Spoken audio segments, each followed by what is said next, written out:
Labdien, dāmas un kungi!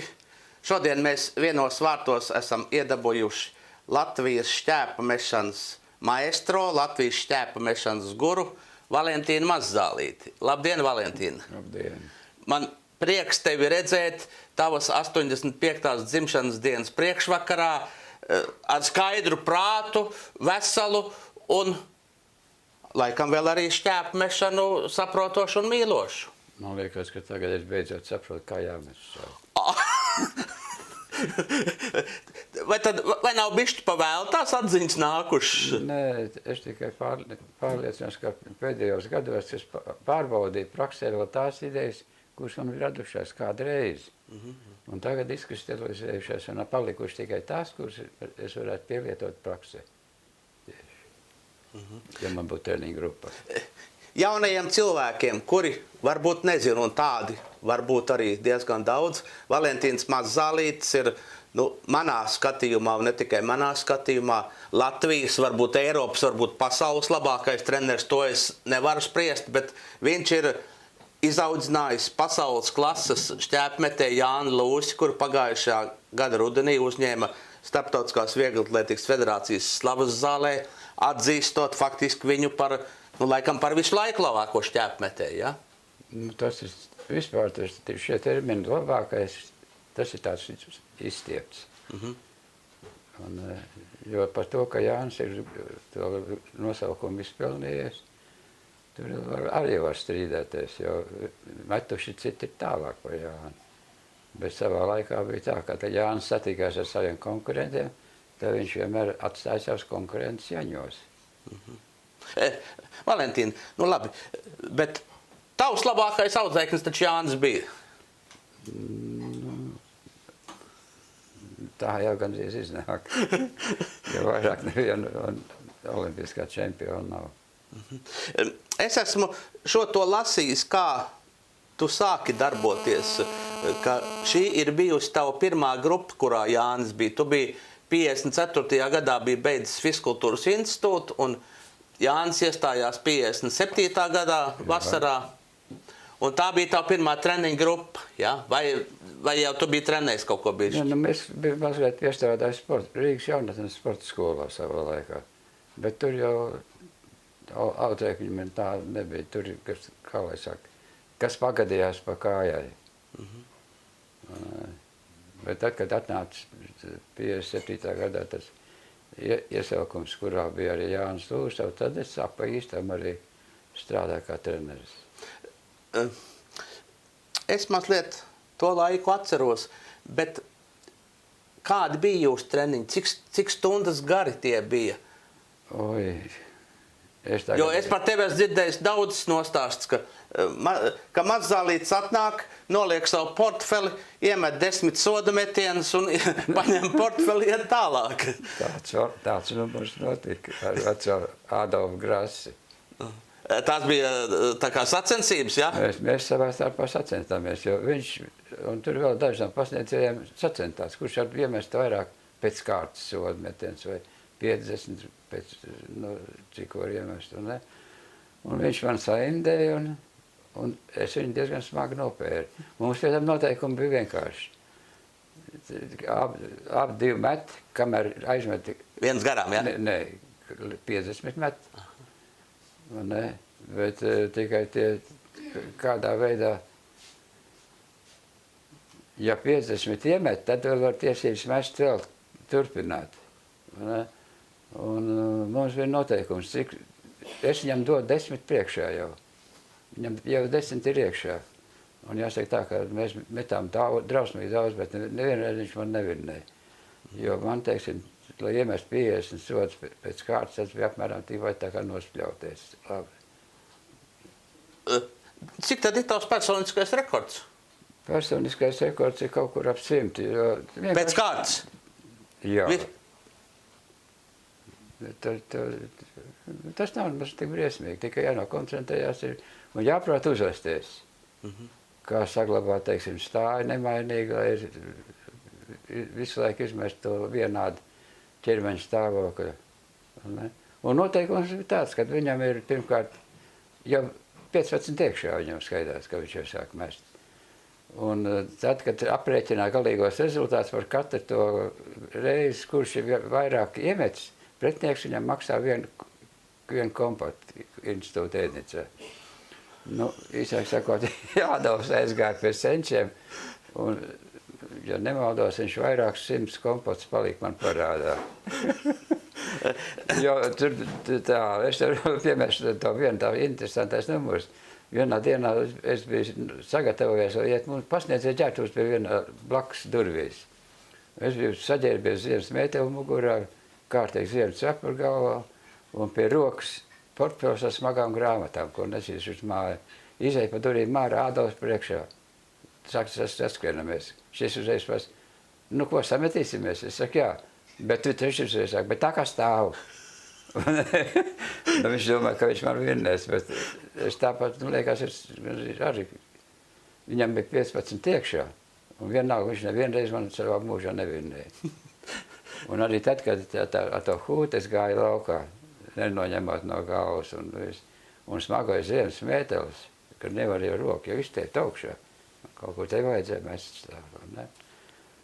Nu, jā, dabūju. Tev vajadzēja basketbolu spēlēt, varbūt? Vispār sportspēļu katedra man nebūtu izbrāķējusi. Kā pasniedzēja, ja? Jā. Jo es jau pats volejbola bacils es biju. Tev Rīgā notika kaut kāda sacensības, no rīta līdz vakaram es sēdēju, skatījos. Es arī mazliet es trenējies. Mēs kādu pusstundu spēlējām basketbolu pirms treniņa. Teiksim, kāds bija šīs tavas grupas treniņš 57. gadā? 57. gadā, nu, var teikt tā, ka iesildoties mēs nespēlējām bumbu. Aha. Jo tā šķēpmetēs nevar koncentrēt savu uzmanību uz to, ko vajag, ne? Bet pēc tam bieži vien mēs novilkām vairāk stundas. Tā kā bija oficiālais treniņš beidzies, ja? Treniņš, jā, cauri. Un es ar to Ādolu grastamies sods metām, bet man interesē arī, teiksim, kā cilvēks šķēpmetējs prot saglabāt savu to sajūtu. Tad es, kad zāle bija brīva, es gāju viens pats, un man, piemēram, ir rekords 4 metēdus no centra pēc kārtas iemest. Basketbolu, jā? Jā, bet no centra. Jā. Vai ne? Pēc kārtas, tā jau no 10 vairāks var iemest. Tā kā... Bet tātad, cik stundas jūs trenējāties apmēram? Oi, parasti jau tieši šķēpmetēji man nāca pēc tā tekošā režīma. Aha, dažādās laikos, jā. Jo šķēpmešanas treneris jau nevar vienlaicīgi trenēt vairākus. Cik var vienu, divus? Nē, nu ideāli ir viens. Jā. Vai arī vairāk tādi, pie kur tu esi piešāvies jau. Lai nav tā sevišķi atkal jākoncentrējās, jo drīzāk sakot, katram šķēpi jāmet tā, kā viņam vajadzētu mest un kā viņš izjūt mešanas kustību. Un, nu, parasti man vairāk par 2-3 nebija. Teiksim, tajā vienā laikā, teiksim, viens Jānis aiziet, otrs nāk klāt, jā, tā kā. Jā, un ne tā parasti. Visgrūtāk bija ar dāmām. Kāpēc? Dāmas ļoti, kā es saku tādas. Es gribu teikt par kūtris uz trenēšanos. Ak, tā, tu saki, un šī ir viena no tām kūtrajām dāmām, Māra Saulīte. Māra Saulīte, viņa īpatnēji vēsturi ir pa viņu. Jo... Viņai bija pēctures čempionātā zelts? Pagājuši līdz pastāstīšu. Jo viņu atbrauc pēkšņi dienā pie manas atslavenais Imants Gailis. Un teica, vai tu neesi mieru paņemt no manas treniņu grupas vienu meiteni? Viņš saka, man liekas, ka no viņas varētu iztaisīt labu šķēpmetēju. Es teicu, lai viņa atbrauc. Viņa atbrauc kaut kur novembra sākumā. Un viņa dabū, īsāk sakot, viņa mēnesi notrenējās. Aizbrauc uz PSRS ziemas čempionātu un novinnēja. Ar cik apmēram? 45, 48? 50 metrus. 50 metri? Jā. Un pēc tam izrādījās, ka tas čempionāts bija noticis lielās sniegputenī, sliktos laika apstākļos. Nu, jo man liekas, ka Māra Saulīte bija ļoti apdāvināta, bet kā sieviete viņa bija ārkārtīgi jūtīga un arī paslinka. Ja viņi būtu vīrietis, tad tu būtu uztaisījis olimpisko čempionu, ja? Nu, obligāti. Valentīna, man tev tāds jautājums. Es izskatīju cauri, un tā leģenda ir zinām, ka Jānis Lūsis faktiski netika uzņemts pirmajā gadā. Viņš kā papildus... Nē, Jānis Lūsis, viņš iestājās un... Jā. Nē, viņš vieglietīgi bija nokārtojis uz 3, stājoties 57. gadā, un viņš kādu vietu atbrīvojās, vai? Nē, viņš specializācijā eksāmenā viņš nemet šķēpu, jo viņš teica, ka jo, lai dabūtu pozitīvu atzīmi, iestāja eksāmenā jāizpild vispār sporta klasifikācijas normas. Kuras klases? 3. klase. 3. klase, aha. Viņš nebija droši, ka varēs to 3. klasē aizmēt. Šķēpā. Cik bija šķēpām 3. klase tad? Kaut kas 44 metri. Aha. Un viņš laikam 43 tad met. Jā. Pie tam neregulāri. Un viņš nolēma lekt augstlikšanu. 1,60 m. 1,60 m. To viņš bija savilorēja pārlekt. Es gribu mūsu skatītājiem nosaukt, kādi bija Jāņa Lūša rezultāti stājoties Fiskultūras institūtā. Tad viņam bija 18,5 gadi to brīdi. Viņš leca 1,60 m augstliekšanā, 5,70 lēkšanā, lodi, es noprotu, ka smago lodi, grūda 10,91, 3 solīgi leca 12,55, 100 skrēja 12,6, ar kārti leca 2,70, disku meta 27,30. Tie pārsvarā visi ir 3. sporta klases rezultāti vai, tam vai mazliet pāri. Teiksim, runājot lielā sporta terminoloģijā, nekas sevišķs. Noteikti nē. Man tev ir uzreiz tāpēc ir jautājums. Tad atnāk 18,5 gadus vecs lauku puisis pie jaunā trenera Mazzālīša, kurš, protams, ir strādājis lauku darbus un ir fiziski attīstīts, bet 18,5 gados jau faktiski vairs neviens, tad jau beidzās gandrīz vieglietlēts. Kā tev izdevās, kā jums izdevās abiem diviem, tur 4-5 gadu laikā tie rezultāti visās disciplīnās ievērojami uzlabojās? Pirmkārt, jāsaka tā, ka Jānis bija šausmīgi neatlaidīgs. Un arī centrēts uz savu mērķu sasniegšanu. Jo viņš iestājoties, kārtoja iestāja eksāmenu šķēpmešanā, bet augstlikšanā. Bet jau pēc mēneša treniņa viņš aizmet 55 metrus institūta meistars sacīkstēs. Tā kā tas jau liecināja, ka viņam ka kramps ir iekšā kaut kāds, jā? Jo tur ir tādi piemēri, ko daži, teiksim, noteikti abrīnos. Ziemas sesija eksāmeni pirmajam kursam sākās kaut kur decembra vidū. Un es jau biju pieredzis, kad, pat cik man bija arī audzēkļi ne tikai no pirmā kursa, bet arī no vecākiem kursiem, kā sākās ieskaišas eksāmena sesija, tā trenēšanās teikti. Pazūd viss. Jā, eksāmeni nevajag nolikt. Jā, un tagad es zinu, kad viņa grupā ir paredzams eksāmenis marksismā. Jā, bija tāds priekšmets. Jā, viņš drusku savādāk saucās. Marksisms, leņinisms, tā jā, nē. Un pat cik man bija arī audzēkļi no citām mācību grupām, mēs trenējāmies vecajā institūta mītnē pie lielā pulksteņa. Tas ir centrā praktiski, jā? Pašā centrā, jā. Un pagrabā viņam tur bija... Es mazliet pārtraukšu. Vecais institūts atradās tur, tā kā McDonald's, jā? Jā, uz otru stūra apakšā ir juvelieru preču veikals. Un apakšā pagrabā bija smagatlietīgs un cīņas zāle un paukošana ar tālāk. Un mēs tajā smagatlietīgas zālē ar vecākiem, man bija arī audzēkņi daži no vecākiem kursiem. Trenējamies, pēkšņi atverās durvis un ienāk Jānis. Un es zinu, ka viņam ir eksāmenis šodien marksismā. Es domāju, ka acīm redzot, ka izkrits vai izkrits vai nokārtojas. Viņš saka, es aprēķināju, ka man ir laiks, jo tur jau bija pasniedzējs, bija uztaisījis jau rindas sarakstu, kādā cikos pulkstņos katram ir jāiet iekšā pie viņa. Es nolēmu, ka man ir vēl laiks, es atnācu pirms eksāmena pat patrenēties. Valentīna, bet kas tas ir? Tā arī nav ļoti spēcīga nervu sistēma? Nu, nervu sistēma viņam noteikti bija stipra. Nē, bet tas tikai liecina par ieņemšanos. Arī par to, jā, par to mērķi, iešanu uz mērķi. Ja viņš nāca uz Fiziskultūras institūtu, sasniegt kaut ko savā sporta veidā. Es saprotu, ka tu šo grupiņu trenēji būtībā kā daudzcīņniekus.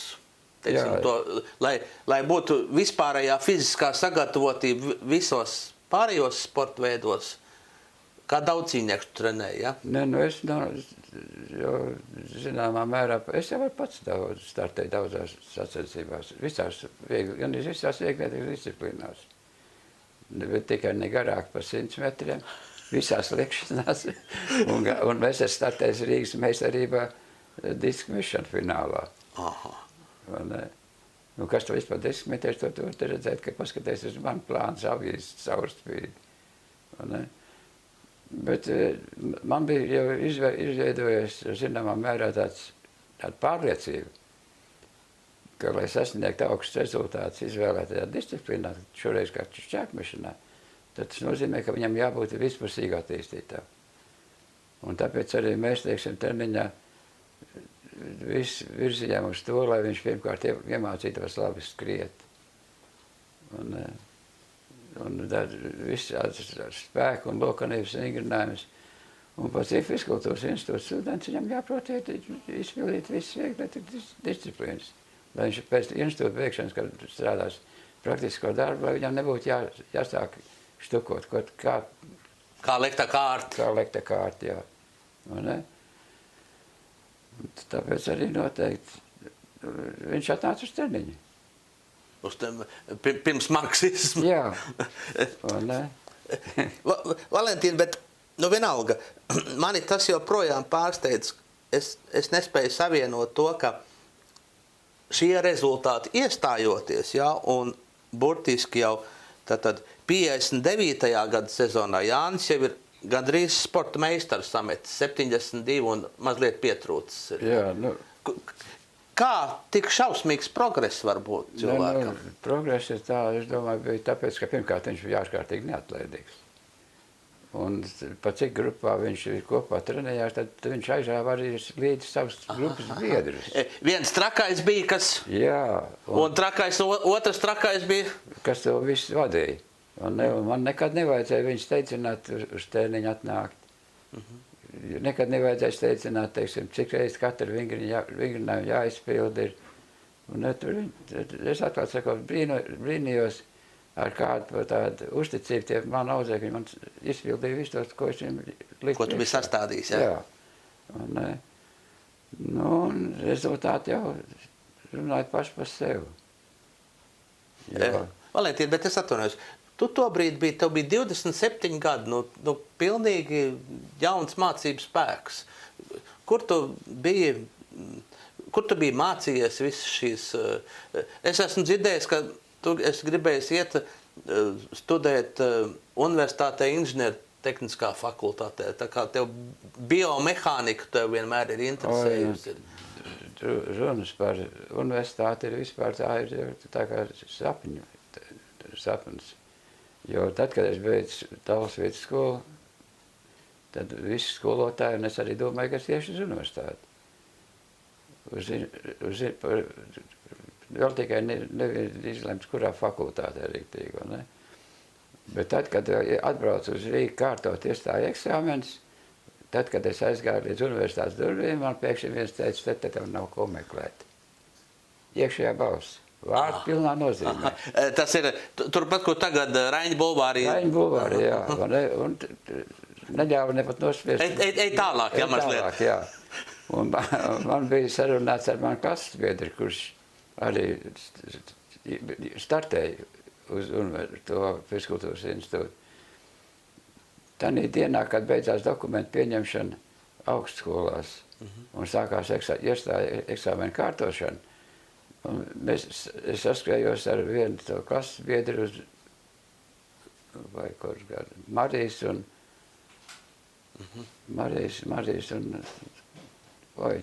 Nu jā, centrielā. Pie tagadējās stacijas, jā, ganīs, jā? Gandrīz, jā, uz krūtis uzreiz prasa, nu kā, iestājies universitātē? Es saku, nē, šifros, kāpēc? Es saku, viens man neļauj. Vārpilnā nozīmē. Un es tā arī nostartēju. Un es neesmu nemirkli pārdomājis, kad es kaut kur kļūdījies. Jo tur tā Fizkultūras institūtā es beidzot atradu savu vietu, kur man radās mērķis.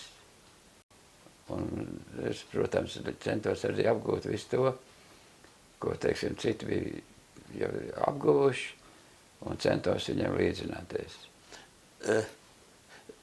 Tev pašam mācoties loģiski, kad kaut kādas treniņu metodikas bija zināmas, ko pasniedzēji tev pašam kā studentam Es jau pirmkārt biju noklausījies kursu, jo mums jau arī praktiskās nodarbības vieglietas. Nu jā, bija jāprot pilnīgi viss, kā tu saki, beidzot augstskolu. Jā, viss vieglietas disciplīnas vajadzēja apgūt praktiski. Un ieskaišu eksāmenu. Ieskaits praktiskos normatīvus vajadzēja katrā disciplīnā. Tā bija otrā sporta klasa, kas beidzot bija vajadzīga, ja visos sporta veidos nebija? Nē, beigt vajadzēja oficiāli otro sporta klasi. Un labāk jau kā augstāk. Nu jā. Un tā es arī sāku.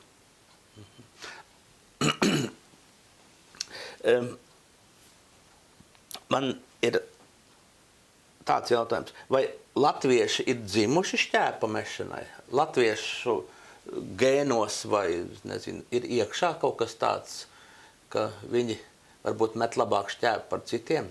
Es domāju, ka šķēpmetējiem pirmkārt, ka tas prasa ārkārtīgi neatlaidību. Kas latvietim ir dažām, jā. Un urķēties un interesēties un praktiski apgūt visu to un to pilnveidot tā praktiskajā gaitā, lai beidzot sasniegt kāroto mērķi, aizmirst šķēpu tālu. Tas latvieši, es domāju, ka latviešiem tas ir iekšā kaulos jau. Un šī tehnikas imitācija visu laiku, kas arī ir droši vien, faktiski garlaicīgi droši vien. Pie tam tie vingrinājumi ir dažādi. Pilnveidojoties viņa fiziskai un tehniskai izpratnē par katru to vingrinājumu, viņam ir to arī praktiski jāpilnveido. Un, teiksim, lai labi mest šķēpu, viņam jābūt ir lokanam. Jo sevišķi ķermeņa augšdaļā. Ātri jāprot skriet, jo jāmet no ieskrējiena. Nerunājot nemaz par to pašu metienu. Ja viņš nav apgūs mešanas kustību, tad nekur tālu neaizmetīs. Un visam šim jāsakrīt ir kopā tai skriešanai? Jā, ieskrienā šķēpi ir jānes noteiktā pozā virs pleca.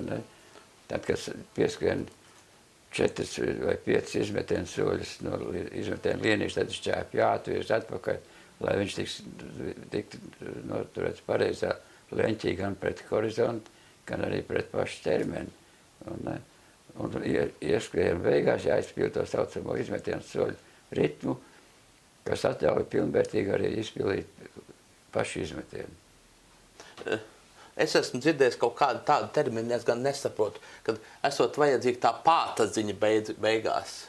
Kas tas tāds ir? Pātadziņa ir tā, ka šķēpi, kad nemet jau tikai ar roku. Šķēpi jāmet ir ar kājām. Principā ar kājām, galvenokārt. Jā, galvenokārt. Un no kājām tā piepūļa iziet cauri visam ķermenim, ķermeņa augšdaļā un nobeidz to pātadziņu jau redz tikai roku. Bet praktiski visam ķermenim jāstrādā kā pātagai. Un jo viņš ieskrējiena ātrumam ir nozīme? Obligāti ir. Jā, jo ieskrējiena ātrums viņam atļauj arī pilnvērtīgi izpildīt ieskrējienu iekšā, lai izpildītu, teiksim, tā pēdējo izmetienu soli un uzdurtos uz priekšā esošās kājas, kad tā pātaga sāk praktiski veidoties. Šķēpa atvēzienam ir nozīme? Obligāti. Bet atvērzos šķēpu atpakaļ, nedrīkst ķermeņa augšdaļā atgāzties. Aha. Tā kā roka ir atpakaļ tikai? Roka atvirzās atpakaļ ar šķēpu un pēdējos krustsolī ar kājām jācenšas ir paskriet šķēpu apakšā lai savlaicīgi nonāktu tā saucamajā izmetienu stājā, un tad jau sāka darboties visu prātāk pilnā koordinācijā. Un visas šīs gudrības, ko tu man tagad pusotrā minūtē izstāstīji, lielais Jānis, tas ir Jānis Lūss, to ņēma pretīm no tevis? Jā, vispār par Jānu tādā ziņā varēja teikt, ka viņš centās 100% pareizi izpildīt to, ko es viņam liku priekšā. Un tāpēc jau arī nav ko brīnīties, ka rezultāti aug no dienas dienā. Par to, kā rezultāti auga, ir dzirdēt arī stāst, ka tad jau acīm redzot 61. 62. gadā, kad tu viņu trenējot kā desmitcīnieku arī visam pārējiem, kad PSRS pārbaudas sacensībās dienvidos, ka Jānis gandrīz tā kā spēlēdamies, bet 3. vietu dabūjis bija PSRS čempionātā. Desmitcīņā. Desmitcīņā viņš praktiski nostartēja pēc institūta beigšanas jau. Pēc institūta beigšanas. Jā, bet viņš nostartēja tik labi, kad visi bija bēni. Neskatoties uz to, ka 10 disciplīnas jāiet pēc kārtas, viņš gan visās disciplīnās uztaisīja jaunas personīgos. Un gala rezultātā, man jau ir zināmā mērā piemirsies, kā tur bija. Ja tas ir tik sen atpakaļ. Tas ir tātad 61. gads varētu būt. Nē, 62. 62. Jā, 5 gadi jāmācās bija Fizkultūras institūtā. 4. Nē, tad 61. varētu būt, jā. Jā. Bet 61. gadā viņš labi sāk startēt tev sacensībās Šķēpā. Un mums tiešām tā grupā bija valdīja daudziņas princips uz fizisko sagatavotību. Un tā kā, tad, kad viņš taisīja pirmo reizi desmitcīņu, ja nemaldos, tas notika Igaunijā. Tartu universitātes vasaras sporta bāzē Kjāriku sacīkstes. Tad viņš tur labi nostartēja. Protams, jau pat un gandrīz visās disciplīnās uztaisīja jaunu personīgo rekordu. Es esmu dzirdējis arī stāstu, kad to laiku pasaules rekordists augstslēgšanā Valerijs Brumels esot Jāni aicinājis, nemuļķojies tajā to desmitcīņu, nemuļķojies ar šķēpamešanu, nāc lēc augstslēgšanu. Tur tev, tā ir tā viss tā disciplīna. No. Vai Jānim gandrīz visas šīs disciplīnas būtu bijušas šīs tās? Nē, attiecībā par to Brumelu teikšanu, es domāju, ka tas ir pīlīti. Jā, bet tās ir tā skaista pīlīti. Nē, es domāju, ka Jānis bija radīts tieši šķēpmešanā. Jā, jo šķēpmešanā, lai gūtu panākumus, ir jābūt ārkārtīgi neatlaidīgam un centrētam uz vienu. Mums te ir uz Valentīna bilžu galda ir, es pat teiktu, ka mazliet cilvēks ārpus realitātes. Tas ir igauņu šķēpmetējs Andrus Verniks pirms starta.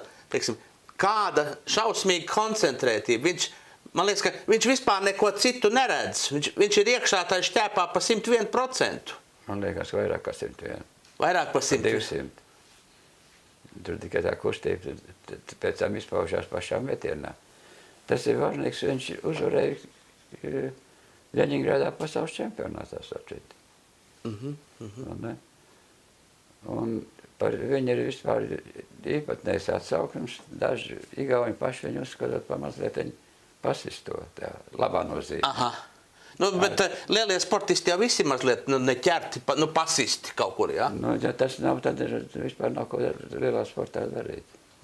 Jo es esmu dzirdējis arī šo stāsts, ka Jānis ir pēc treniņa, teiksim, vakarā atpūšās, dzer savu kefīru, pārējie ir aizgājuši. Tad nebija diskotēks, tad bija balītes vai dejas vai kas. Tur kaut kādu vīniņu arī varbūt iedzēra. To jau ne visi, bet darīja. Ja? Bet Jānis ir koncentrējies savai šķēpamešanai, savai vieglatlētikai. Par to es arī esmu pārliecināts pilnībā. Jo viņus trenēšanās nekad nevajadzēja mudināt.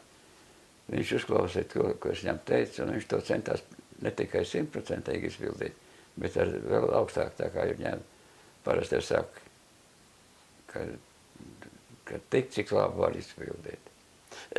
Bet, Valentīna, bet tās ir arī, ne katram cilvēkam, acīm redzot, ir šādas darba spējas, ja? Jo katram ir kaut kāda iekšējā rezerve. Vai es tagad runāju muļķības, ka arī, teiksim tā, cilvēks bez darba spējām nevar neko sasniegt? Nu, tas tam, ko sportā nav ko meklēt. Nu jā. Jo tur jāizpild tik, ne tikai labi, bet labāk kā vakar vai aizvakar. Un Jānis bija gatavs šo tavu dullo filozofiju visu ņemt pretīm un izpildīt, ja jāmet 100 reizes šķēps, tad 100 reizes, ja 150, tad 150. Mēs varbūt pārspīlēt tās reizes šoreiz, jā? Nē, ne tikai tik, cik viņam liek, bet vēl vairāk. Vēl vairāk, jā?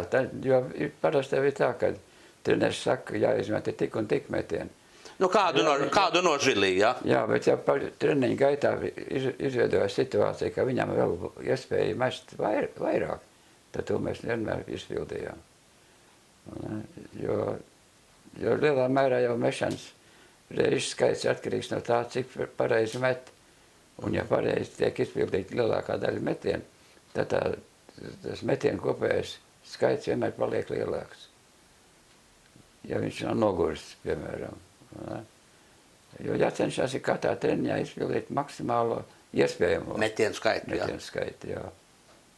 Nu, cik šis treniņš, normāls treniņš metienu skaitā? 2 stundas, 3 stundas, pusotru stundu? Nē, visādi bijuši. Viss atkarās arī, kā viņš, teiksim, cieši nogurumu.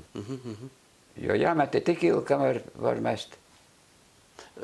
Es pirms kādu laiciņu runāju ar Karstacēju Obižājā, viņš saka, viņš ir trenējies 4 līdz 5 stundas. Nu, viens treniņš, teiksim tāds. Nu, mums ar Jāni tik ilgi nekad nav bijis, jo tie metieni jau parasti tiek diezgan tā kompakti izpildīti. Jo kārtīgi iesildies, tad viņš izpild metiens no vietas.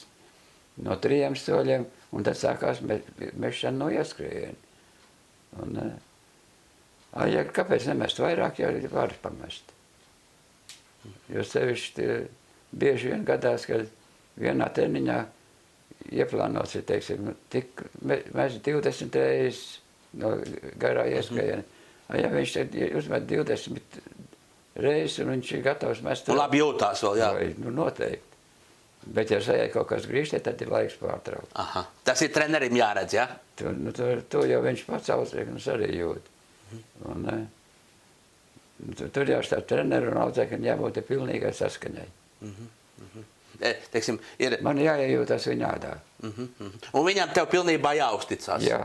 Ka, teiksim, ka nav tas treneris duraks, bet viņš zina, kāpēc to dara, bet ir arī, ja ir šis rezultāts, tad viņš redz, ka treneris ir pareizi darījis. Kā tad? Jo mēs jau arī pie tam neteiksim, ka mēs metām uz rezultātu treniņā. Bet vienmēr manā treniņa grupā, kas trenējās, katrs audzēknis, vadoties no kādu metienu izpildi, viņš atzīmēja laukumā savu tālāko metienu. Un es jau blakus, teiksim, vērojot, pārliecināties, vai viņš aizmet vēl tālāk, vai noguruma dēļ vēkšņi sajai kaut kas grīzdē. Pārtrauks tev laicīgi. Tev valī šodien pietiek, jā? Jā, bet ja gadījumā, teiksim, viņš aizmet vēl tālāk, un var redzēt, ka viņam ir iekšā spēja, kāpēc nemest vēl? Bet ja sākt metējs nogurt, tad sākās visādas ķibeles ar tehnisko izpildījumu, tad trenerim jābūt kā signālam, ka jāizrādīt, ka šodien ir pietiekoši. Tas viss ir zinātniski nopamatots, ko tu stāsti, vai tu to prakses rezultātā? Tas ir prakses rezultātā, un tur arī literatūrā tas jau ir rakstīts visur. Jo jāpārtauc ir mest, ja vairs nevar izpildīt tehniskas metienas. Vai Jānim bija labākā tehnika šķēpa mešanā? Vai labākā priekš viņa tieši? Es domāju, ka Jānis atrada savu tehnisko variantu. Un man jau bija viegli ar Jāni arī, teiksim, strādāt pat citu grupā, bija viens Jānis Lankaronskis, kurš bija tālāk met. Iesākuma posmā, jā. Jā, vai ne? Un Jānis jau to neciet. Kāds ir labāks, jā? Nē. Nu, bet, Valentīna, bet tā jau latvietim tipiski īpašība vai nav tipiski īpašība? Es domāju, ka tā ir laba īpašība. Nē, nu, protams, ka laba, jā. Tikai tādā labā nozīmē. Un treneriem jau jābūt zināmā mērā, kā signalizētājiem, kad ir laiks mest mieru. Kad ir laiks šo sacensību pārtraukt arī, jā. Ne, nu, es jau gan tā centos vienmēr, lai viņi nemet vienlaicīgi treniņā. Jo savādāk jau tas parasti nepie kā labi nenovaida. Tad met uz rezultātu, jā? Nu jā, sevišķi, kad vēl nav pieredze un iesācējiem jau gribās vienmēr aizmest tālāk. Ja viņam nav tieksim aizmest tālāk, kā pats, vai arī jau ar savu kursbiedru vai kā trenējās vienlaicīgi, tad labāk netrenēties. Tas koši tie kaulā. Un, parasti jau man laudzēki, viņi trenējās pa vienam. Viņi nāca tā, zināmā tādā pakāpītē. Nu, pagaid, tad man pavisam dumšs jautājums. Nu, cik tad ilgi to ar viņiem ņēmies tai vienā treniņā? Oi, priekš manis tas bija kādreiz 4, 5, 6 stundas. Kamēr es izlaidu visu to. Visu to plūksmu izlaidu cauri un beigās vēl volejbolu vai?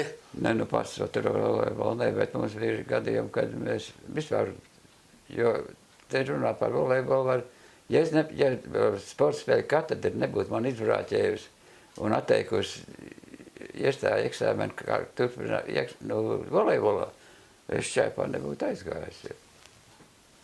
Es biju dublis volejbolists.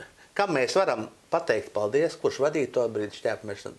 Petros. Petros vadīja sporta spēļu katedru. Nē, volejbolā viņš atbildējies. Paldies, biedri Petro vai Petro kungs.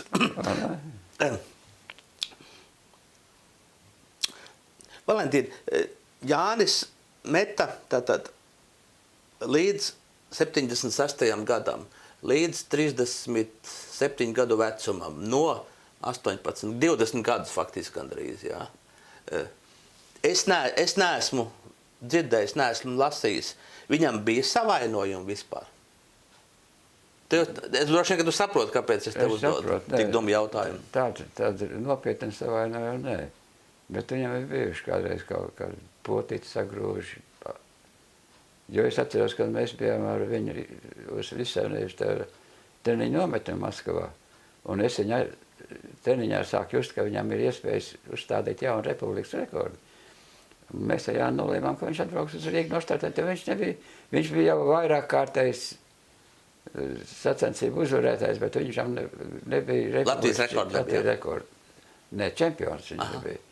Un viņš atbrauc, un tā nostartēšana viņam sabeidzās ātri. Jo Dinamo stadionā tur bija uzlikts, tas caurulis apkārt. Zinu. Gulenis, horizontālā, kas ierobežoja ūdens plūsmu, jā. Ūdens plūsmu. Un iesildoties, viņš neuzmanīgi gāja pār tām caurulēm un sagrūda potīt. Pie tam tik smagi, ka pēc tam atbrauc atpakaļ uz Maskavu, vajadzēja dakterēt kāju. Tā arī teik, kāju nopampus. Un tā viņš republikas čempions. Viņam atpalika vēl pāris gadi. Jo vienmēr jau bija tā, kad viņš aizbrauc uz lielām sacensībām PSS izlases sastāvā, un jau tenī laikā notiek republikas čempionāts, viņš nevarēja startēt. Bet, Valentīna, roka bija visu laiku viņam vesela, ja? Roka, paldies. Roka, plecs, teiksim. Jā, jo viņš pats pēc dabas bija diezgan lokans. Un mums bija izstrādāta stingra schēma, kāds vingrinājums iesildoties izpildīt. Un tur bija daudz visādi roku atlaušana, gan viena, gan otra imitācijas vingrinājums paša nobeigumā, kad stāvot uz vietas, paņem šķēpu uz sānisku, turot ar labo roku atvēzēt, uzņemt kreiso roku, noregulē, kur ir priekšējais gals, un jāiziet ir noteiktā pozā no labās kājas virzienā uz kreiso kāju, un uzņemt šķēpus tev virsū. Tāda bija, kā lai pasaka, apmēram tāpat tā kā iesācījām mācīties grāmatu. Lai varētu iemācīties lasīt grāmatu, viņam jāpazīst burti pirmkārt. Ne? Te uz galda es redzu vienu ļoti skaistu bildi. Nu, ja es pareizi saprotu, tas ir Jānis Doniņš, bet kājas nepareizi stāv. Ja? Nē, tas ir krustsolis. Pareizi viss ir, ja? Jā, apmēram. Precīzi. Ar Jānu Doniņu vispār ir interesanti vēsturi. Valenti, viņš arī mazliet lūsi bīdīja uz priekšu zina, ja? Vispār, jā. Un bija atsevišķas sacensības, kur lūsi dabīja no viņa pa diveni. Un kas tev atkal bija svētīgi, ja? Oi, man ārkārtīgi patīk. Ko tu gribēji par šo jaunekli pastāstīt? Jauneklis vispār, es ar viņu jau sāku strādāt, pirms viņš iestājās institūtā. Vienkārši uzaicināju viņu. Un tad, kad mēs atgriežamies no Tokijas olimpiskajām spēlēm, 64. gadā, ar bronzas medaļu. Jā, mums vispār liela, kā lai pasaka, nepatikšanas ar speciāliem apaviem. Jo šķēpmetēm jābūt speciāliem apaviem, puszābaciņi, lai tur būtu kārtīgi garu un naglas un tā tālāk. Puszābaciņš, lai potīti turētu, jā? Jā, tad ir labāk, drošāk ir. Un naglas priekšā, pakaļā? Priekšā un pakaļā. Priekšā un pakaļā. Jā. Un es pierunāju Jāni, lai Jānis aiziet pie Adidas šitās firmas darbiniekiem. Tokijā. Tokijā, jā. Un lai izlūdzās priekš Doniņa Jāni vienu pār riktīgs puszābaciņus. Un tā arī notiek. Mēs atbraucam atpakaļ. Es momentā paziņoju Jānim Doniņam, ka tev ir dāvana no mums visiem. Un viņš aizbrauc uz laukiem un izrādās, ka viņš tulīt bija vilcis to zābaciņus kājās un ziemā sācis mest. Un starp citu, pateicoties viņam, mums pilnveidojās arī vispār mūsu treniņu grupas treniņu metodika. Agrāk mēs tā nemetām tik agri. Tas ir rudens, no ziemas laikā faktiski. Jā, sevišķi sākoties ziemai. Iesākot, un tas interesantākais Jānis vilka kājās, un nākošajā gadā viņš iekļuva PSS izlases sastāvā. Ar jūsu čībām? Ar čībām un ar naglām, ar zābaciņiem. Un tad mēs arī visi pāri, tas uzreiz bija kā signāls, ka jāmet ir visu gadu. Aha. Kā jūs līdz tam bijāt metuši? Mēs parasti jau kaut kur rudens pusē mešām pārtraucām. Nu, tas ir oktobra beigas, novembra sākums. Slikts jau novembris, decembris, laika apstākļus slikti. Bet runājot, teiksim, par to, kā mēs metām, es varu izteikt pateicību Rīgas siltumam. Aha. Es zinu to stāstu, bet pastāst mums. Paralēli Brīvības ielai, caur institūta teritorija gāja Rīgas siltumtrases. Jā, 2 siltumtrases. Un kā likums, tās siltumtrases ziemā bija bez sniega. Vai ar ļoti plānu kārtiņu. Bet tur, kur tās tieši bija apakšā, tad vietā vienmēr zem bija savs pats. Un sniega vispār nebija. Un tad mēs arī vispār mums zināmā mērā, pateicoties siltumtrases nepareizam ierīkojumam pilsētā, jo liela daļa siltuma aizgāja gaisā. Un tas bija jūs treniņu laukos? Jā, jo līdz tam mums ziemā bija grūti ar mešanu, jo stadionā jau ledus sniegs. Bet kā pa tam siltuma trasēm, tas mums uzreiz pavēra durvis. 3 dienas mēs trenējamies 6 reizes nedēļā. Pirmdien, trešdien un piekdien bija mešanas diena. Mešanas dienas, jā. Jā. Un tad viņi nāca pa konvejeri. Un visu ziemu tad jau metāt, jā? Visu, kad šī siltuma trasa bija, tad visu ziemu? Praktiski var teikt tā, ka ar ļoti retiem izņēmumiem mēs vispār gadu procesā nepārtraucam šķēpmešanu kā tādu. Tikai metienu skaits ir dažāds. No jā. Kādā veidā. No jā. Tu ilgus gadus biji PSS izlases treneris. Ilgus gadus es nebiju. Es biju 64. gadā, 65. un tad pēc tam es aizgāju projām. Bet raksta, ka tu esot no 63. līdz 72. Tad tu tikai 3 gadus biji? Nē, nu, viņi man aicināja uz treniņu nometnēm. Un jā, mums bija viena bāze Melnās jūras krastā. Kā nu bija tas? Tur zini? Adlere, Cakadzori? Nē, savādāk. Jāprasa sievai, viņa noteikti zinās, jo viņa pie manis atrod tur ciemos vienreiz. Un tad jau, kur mēs palikām, es pazaudēju. Cik gadus tu biji PSV izlases treneris? 64. 65. Un tad jau pēc tam es vispār aizgāju projām. Bet tad bija šķēpa metēji, visi bija tavā uzraudzībā? Nē. Vai tikai tu biji tā kā Jāņa treneris? Es biju kā Jāņa treneris un mēs Leselīdzē. Jā, Leselīdzē, jā, tur bija. Nu, tā ir, kā lai saka, sapņu vieta priekš šķēpmetēji. Un treniņos. Tur ir viss tā kā mums Rīgas Jūrmalais Milts. Tā viss tur viss krasts ir nosēts ar dažādu lielumu akmeņiem. Aha. Un lielākā daļa ir tāda, ka tikai ņem un met. Un tur Lūšs Jānis ir izmētājis tos akmeņus līdz... Tos jau arī, jā. Jo tur jau parasti jau pēsties izlastēnījās vienā vietā. Un mest vienā vietā šķēps stadionā, kur visu laiku skrien un lec. No jā, tas nav... Tā nav trenēšanās. Bet tā mēs metām akmeņus jūrā. Tas bija atkal, kā lai saka, tas bija pieņemts, vai tas bija atkal mazzālīšu izlaiciens? Nē, tas jau bija zināms, ka, lai iemācītos mest, jāmet ne tikai šķēpi, bet arī dažādi citi rīki. Jo viņi atļauj izkopt sevišķi speciālos ātruma izpušības ar roku. Jo visam metienam jānotiek ir tā kā uzsist.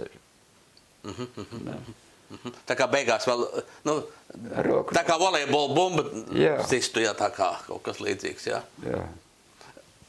Vai, kā bija jūsu laikos, vai kur atradās treneris sacensību laikā? Tagad ir vienreiz ir aizliegts trenerim vispār kaut ko rādīt, tad es skatos, kad ir sacensības, kur treneris gandrīz jau skrien pa audzēknim blakus. Kā bija tavā laikā? Kur tu atradies sacensību laikā? Sacensību laikā es parasti atrados Sāniski kaut kur.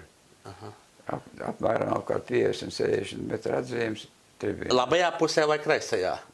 Nu, vadoties no tā, kurā pusē notiks šķēpa mešana. Un tad bija iespējas sazināties ar audzēkni, vēl mazliet kaut ko aizrādīt vai uzvudināt.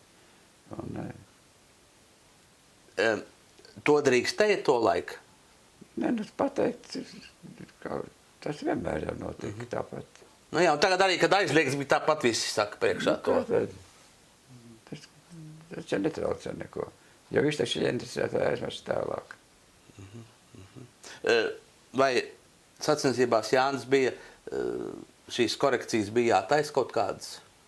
Lielākoties gandrīz nē.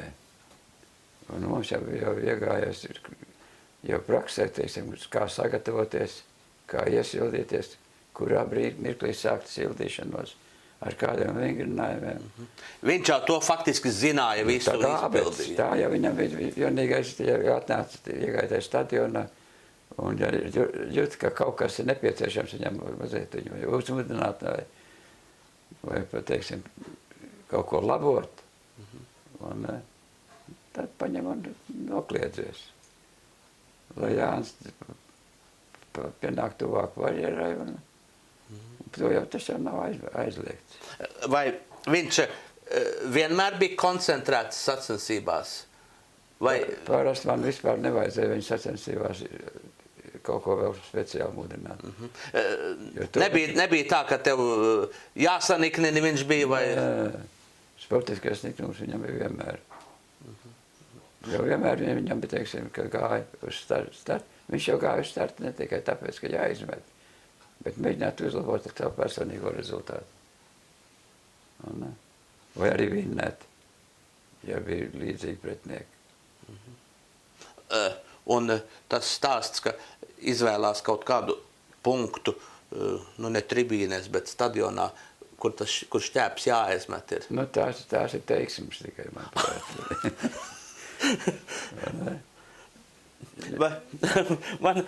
man patīk, ka tu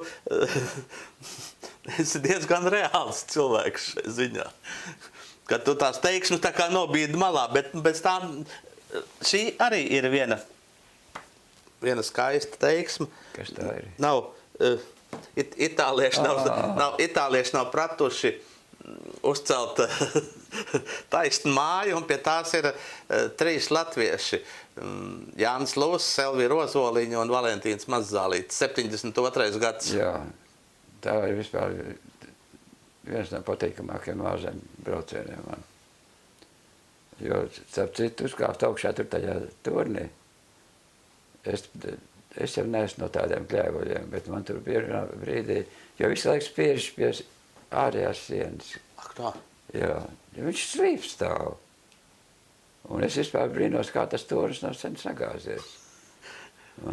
Tas tev kā nenotikušam inženiertehnikas inženierzinātņu studētam nav saprotams. Un šitas uzņēmums ir nofotografējis tādā smukā laikā, kad saule spīdēja. Bet es atceros, ka mēs uzkāpām ar Jāni augšā tai turnī pašā un izgājām uz tās augšējās platformas. Un lietas bija nolējis. Un tā platforma tur ir gājuši 1000 kājas pāri. Viņš apmēram tā, kad mākslīgā lietas lidotavā. Un tad gan bija tāda, kad es pieķēros, tur, kur nāca ārā tās smailes, pie tāda staba kaut kas līdzīgs. Un trīcēdams kāpos atpakaļ uz izēju pa trepēm lejā. Jo tur starp citu arī tie itāļi paši teica, ka cik tur bija nokrituši zemē no tā toņa. Ak tā? 55 vismaz. Nokrituši, jā? Jā, vai arī pēc tam nevar pateikt. Nu jā. Ka viņš nokrīt zemē un beigts. Vai viņš ir pats gribējis, vai nejauši nokrits, to jau nezinu. Valentīna, kāds gars valdīja tavā metēju treniņu grupā? Oi, milzīgs azarts. Šausmīgs azarts. Jo mums pie tam bija arī ceturtdien mums skaitījās volejbola diena. Vingrošanas zālē. Visai grupiņai, jā. Visai grupai, un tad tur gāja tāda villošanās. Es esmu dzirdējis, ka tu esot vienmēr ar savā komandā atlasījis labākos spēlētājus. Nē, tas... Ka tu arī esot bijis nelāks un nesot gribējis zaudēt. Tas gan ir fakts. Bet es centos grupas sadalīt 2 komandās, lai cīņi ir kaut cik līdzīgi. Bet tad mēs kādreiz un pie tā mēs atceros vienreiz mēs bijām notrenējušies ārā kaut kas 3,5–4 stundas. Un iegājām iekšā, mums nebija tā zāle vēl. Un iecījāja momentā vingrošanas zālē un uzzina no dežuranta, kad zāle 3 stundas vēl brīvs. Es momentā visu grupu zālē iekšā. 3 stundas volejbols? 3 stundas volejbols. Nu jā. Un puikas labprāt. Arī meitenes, starp citu. Nu jā, bet tas jau ir šis, man tagad grūti pateikt, vai šajos laikos šāds sporta bacilis vēl ir iespējams, jo ir mums datori, ir mums mobilie telefoni, tas viss atvirs no šādas, fanātiskas sportošanas. Es domāju, ka tur lielā mērā bija treneru nozīme arī. Jo es visu laiku gāju tai grupai priekšgalā. Un, ja, teiksim, es jau parasti arī treniņā. Tu jau jauns tad vēl biji? Kā tad? Un Dūls arī vēl bija tā. Ne tikai jauns. Un es jau, starp citu, savu personīgo rekordu šēpā es esmu arī... 58. gadā? Jā. Un, tas ir 14 gadus pēc nepakaļ. Nē, 4 gadus pēc beigšanas. 4 gadus pēc beigšanas. Teiksim, būtībā trenējoties ar viņiem kopā visiem. Jā, es jau netrenējos. Jā, es viņiem parādīju tikai vingrinājumu. Bet esot kopā ar visiem saviem audzēkļiem. Ne jau pavēlties tagad tādu bildes uzliku uz galdu, jo šķēpmešanā jau sevišķi ir svarīgi domās daudz izmest. Imitēt to. Imitēt, jā. Un tad, kad tu paņem šķēpu rokā, tad tur vairs nav ko gudrot. Un tad Tad tas ir automātisms, ja? Jā, zināmā mērā automātisms. Un kamēr ir automātisms, tikmēr klibo, teiksim, tehnika, jā, ārkārtīgi biežāk var norauties uz kā traumu iegūt. Un tas ir... Vai tu visās 4 olimpiskajās spēlēs biji klāt, kad Jānis meta? Nē, tikai Tokijā un Minhenē. Mehiko tu nebija un Monreālā? Mehiko nebija un Monreālā, jā. Monreālā. Arī nebija. Man, piemēram, ir radies tāds iespējas, ka jūs roku rokā visu laiku esat bijuši kopā. Nē, lai tur tikts līdzi, tas nozīmē... Tev slikta biogrāfija bija? Kaut kur, es nezinu. Vai šis puisis bija vainīgs? Nē. Es nezinu, tur jau, lai varētu braukt uz olimpiādi, vajadzētu kaut kādu speciālu izsijāšanu iet. Jo konkrēti runājās par... Kas tā bija tur, kur Jānis... Uz Mehiko. Mehiko Jānis uzvarēja. Jā, man jau bija nopirkt jau šitā te biļeti jau. Uz turien, jā? Jā, bet tikai nevis izdot uz rokas, bet, var sakot, man pēdējā mirklī šitas bijušais sporta komitejas priekšsēdētājs. Latvijas vai turienes? Latvijas. Jā, Elsbergs. Elsbergs, tas beigās pateica man, tu tur nebraukst. Kaut arī jau republikas nevis saimnes, bet ministrs padomu bija jau sagādājusi man jau iespēju un ar manu biļeti aizbraukt Rieksliņš. Funkcionārs mūsu Latvijas. Funkcionārs, jā. Es mūsu sarunas biedru lielākoties atceros šādu, tas ir 80. gada beigas, 90. gada sākums. 80. gada sākums. 80. gada sākums. Jā. Valentīna, tu vari pateikt, kāpēc tev otrs Jānis nebija? Otrs tāds kā Lūsis. Starp citu, mačā ar amerikāņiem. Amerikā, bet tur mēs bijām visi 3 kopā. Jānis bija, ap 2 Jāņi man bija PSRS izvēles sastāvā pret amerikāņiem. Un tur mazais Jānis iedeva lielam Jānim tādu pērienu, kā briesmas. Mazais Jānis ir Jānis Doniņš. Jā, jo, īsāk sakot, priekš Doniņa tas bija šķēpmešanas katapultas dzimšanas gads. Viņa izpildījumā. Jo mēs jau treniņa laikā sākam just, ka kaut kas, kad, īsāk sakot, liekas, ka kaut kāds svešs spēks pēkšņi tev palīdz izmest šķēpi daudz lielākā spēkā un tā ātrumā. Un mazais Jānis tas bija, viņš bija ārkārtīgi, kā lai saka, dinamisks, eksplozīvs. Un mums viena no tādām mešanas vietām bija paralēli kapsētas mūrim. Tas ir ebreju kapši, smedļa kapi, jā? Jā, tur bija ārkārtīgi viena siltumtrasta kāja tur ar to mūri, un tur bija iemīts un apauts jau ar zāli tāds smuks celiņš, un tur mazais Jānis rādīja brīnums. Un vienā dienā viņš bija ne tikai viens pats tajā treniņā, vēl bija citi mans treniņa grupas audzēkiņi. Un mazais Jānis jau arī treniņā, un viņš pēkšņi sarunās iepina tādu, jūs gribat redzēt, kā lido šķēpes. Bet viņš nemet šķēpu, bet akmeni tādu. Krieviski buližņiks. Tad lielāka akmeni bija šī. Lielāka, jā. Un tur bija tā līdz kapsētas stūrim, tur nāca ārā šitā tā iela. Mašīnas brauc. Un es nekad nedomāju, ka mazais Jānis tik tālu var aizmest.